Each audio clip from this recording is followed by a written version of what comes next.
Hello everyone. In last lecture we have seen about the how we can use the DC bridges for measuring the value of resistance.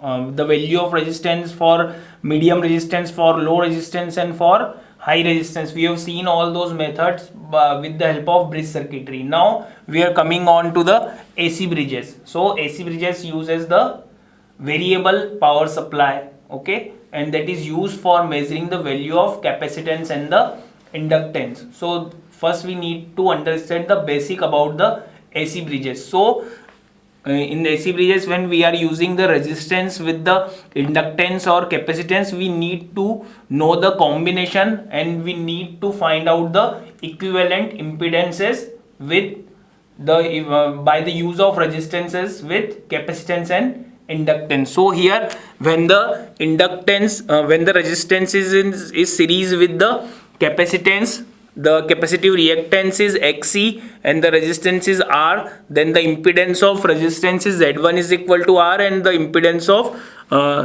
capacitive reactance is Z2 is equal to minus jXc. Okay, so Z equivalent we are using in the series, so Z equivalent will be equal to Z1 plus Z2, that will be R minus jXc when resistance and capacitances are connected in the series, so that will be the equivalent impedance. Okay, now when resistance and capacitance are connected in a parallel, so here you can see that the combination, the impedance of resistance is R and the impedance of capacitance is Z2 is equal to minus jXc. So what will be the equivalent impedance? That will be Z1 by Z2 upon Z1 plus Z2, because they are connected in the parallel form. So Z equivalent, by putting the values of Z1 and Z2, we are having the equivalent combinations, that will be equal to R multiplied by minus jXc divided by R minus jXc. Same for the inductance. For inductance, when we are connected the resistance with the inductance in the series,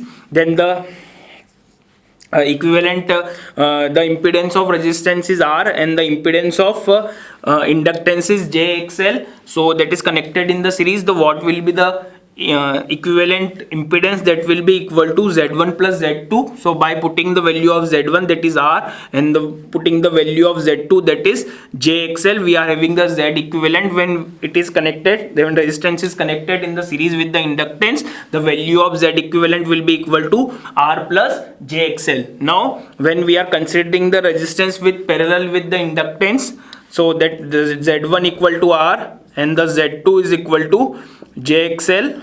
Okay, so by putting the value, Z equivalent will be equal to Z1 Z2 upon Z1 plus Z2, that will be equal to R multiplied by jXl upon R plus jXl. So you need to know, or you need to remember this combination when we are going through in this unit by using various type of bridges. So these are required, these are mandatory things. So these are the basics you need to know when you are solving any type of bridge circuitry.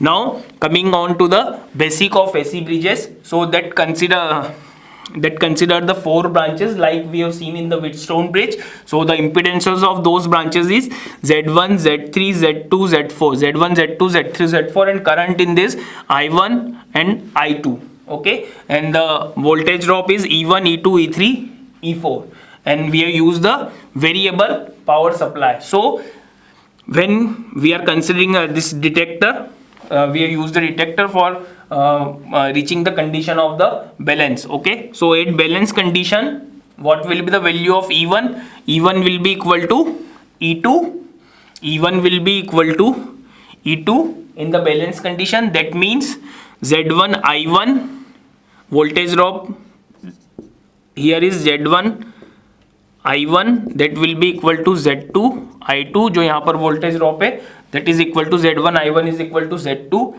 I2. And what will be the value of I1? I1 is equal to E by Z1 plus Z3.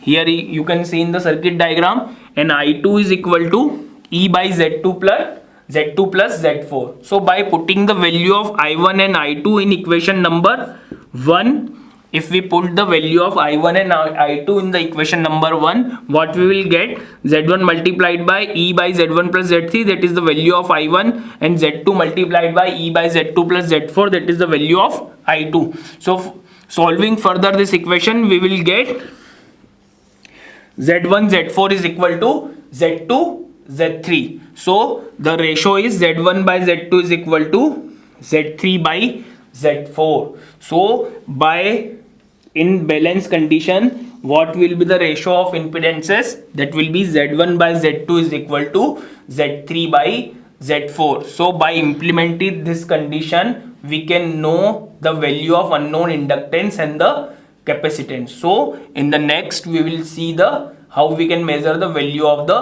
inductance with the help of bridge circuitry by using the AC supply. Thank you.